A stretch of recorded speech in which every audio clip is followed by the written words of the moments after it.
Life insurance கூட போடுறது பார்க்குறது உண்டு. டேர்ம் இன்சூரன்ஸ் வந்து நிறைய பேர் ப்ரூவ் பண்ண மாட்டாங்க.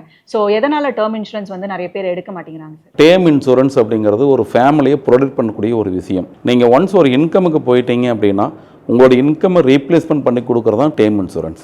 லைஃப் இன்சூரன்ஸில் சைல்டு பிளான் இருக்குது. அதாவது உங்கள் குழந்தையுடைய மேரேஜுக்கோ ஒரு கல்விக்காகவோ உயர்கல்விக்காகவோ அல்லது எங்களுடைய கல்யாணத்துக்காகவோ இந்த மாதிரி போட்டு வரதெல்லாம் சேவிங்ஸ் பிளான்.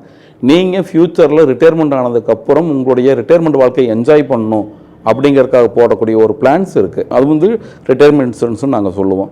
இந்த மாதிரி வெரைட்டி ஆஃப் இன்சூரன்ஸ் இருக்குது. இதில் எல்லாம் பேசிக்காக இன்சூரன்ஸ் லைஃப் இன்சூரன்ஸ் அப்படின்னு எடுத்துக்கிட்டிங்கன்னா சம் அஷ்யூர்டு உங்களுடைய ஆயுள் காப்பீடு என்ன அப்படிங்கிறத மெயினான திங்க். மற்ற இன்சூரன்ஸ் எல்லாம் பார்த்தீங்கன்னா ஒரு சேவிங்ஸ் பிளான் நீங்கள் எடுக்கிறீங்க அப்படின்னா வருஷம் 1 லட்சம் ரூபா நீங்கள் கட்டுறீங்கன்னா மேக்ஸிமம் உங்களுடைய லைஃப் கவர் 10 லட்சம் மட்டும்தான் இருக்கும். பட் ஒரு டேர்ம் இன்சூரன்ஸ் நீங்கள் எடுக்கிறீங்கன்னா நீங்கள் ஒரு 30,000-40,000 தான் ப்ரீமியம் பே பண்ணுவீங்க. பட் அது உங்களுக்கு 1 கோடி 2 கோடி வரைக்கும் கவரேஜ் கொடுக்கும், depend on your age. So இது வந்து எவ்வளோ ஏர்லியராக எடுக்கிறோமோ அவ்வளோ பெனிஃபிட்டாக இதில் கண்டிப்பாக. இப்போ நீங்கள் வந்து ஒரு யங் ஏஜில் இருக்கிறீங்க, உங்களுக்கு ஒரு 25 இருக்குன்னு நினச்சிக்கோங்களேன்.